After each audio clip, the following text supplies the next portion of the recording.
राधे राधे दोस्तों, पौराणिक कथाओं के क्रम को आगे बढ़ाते हुए प्रस्तुत है आज की कथा। आज की कथा दोस्तों भक्त और भगवान के बीच अद्भुत प्रेम की है। गोपीबाई गांव के प्रतिष्ठित परिवार की विधवा बहू थी। उसकी बेटियों की शादी हो चुकी थी और बेटा ससुराल की संपत्ति मिलने के कारण ससुराल में ही रहता था। वह घर में अकेली ही रहती थी।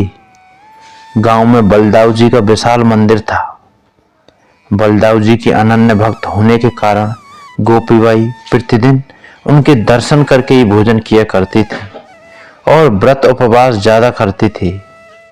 गोपीबाई ने पुरुषोत्तम मास में 1 माह का निराहार व्रत किया। आज व्रत के विसर्जन का दिन था।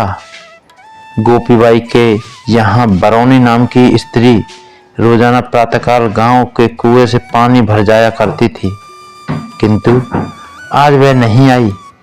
गोपीबाई को आज पानी की सख्त जरूरत थी, क्योंकि व्रत के विसर्जन का दिन होने से भोजन तैयार कर भगवान को भोग लगाना था।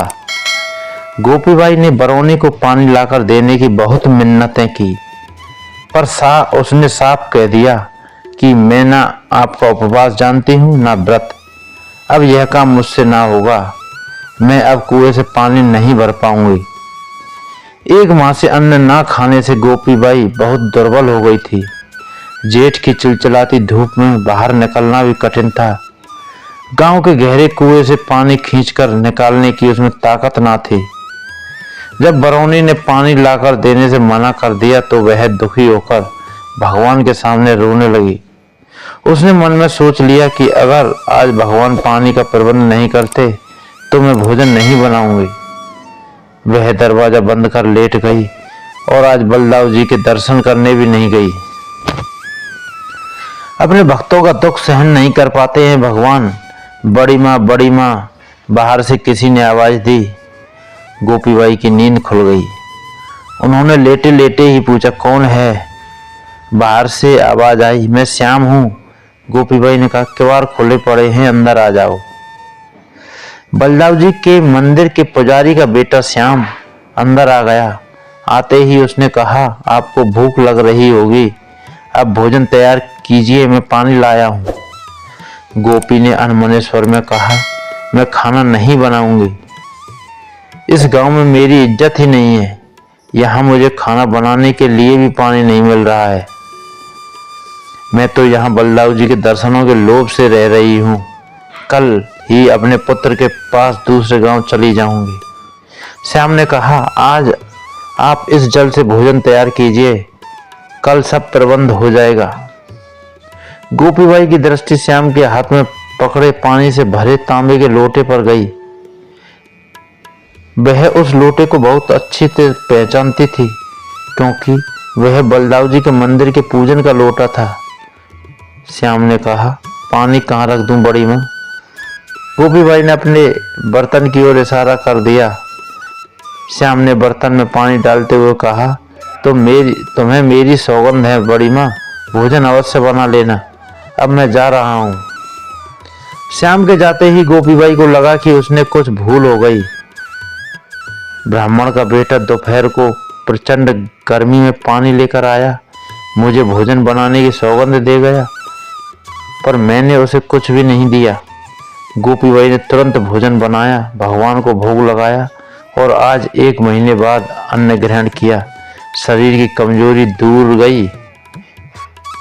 गोपीबाई मन ही मन कहने लगी, ब्राह्मण के बालक द्वारा लाया गया जल मैंने खर्च किया, इसलिए मेरा कर्तव्य है कि मैं मंदिर जाकर श्याम को कुछ पैसे दे आऊं।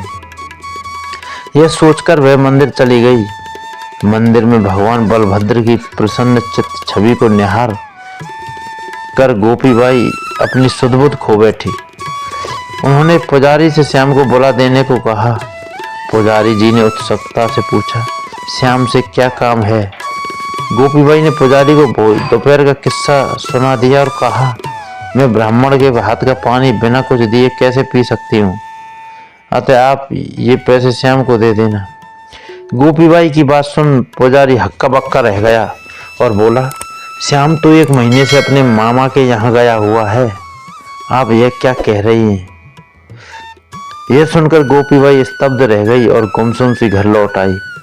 आते ही उसने देखा जिस बर्तन में श्याम ने पानी भरा था वह अब भी पूरा भरा हुआ है। घड़े का जल उसने अपने मस्तक पर लगाया और भगवान के पास जाकर रोकर कहने लगी, आपने मेरे लिए इतना कष्ट उठाया प्रभु। यह बात सब जगह फैल गई कि आज स्वयं बलदाऊ जी श्याम बनकर गोपीबाई का पानी भर गए। श्रीमद् भागवत में भगवान का कहना है, मैं अपने भक्तों के पीछे पीछे यह सोचकर घूमा करता हूँ कि उनके चरणों की धूल उड़कर मेरे शरीर पर पड़ जाए और मैं पवित्र हो जाऊं। यही भक्ति की शक्ति है दोस्तों।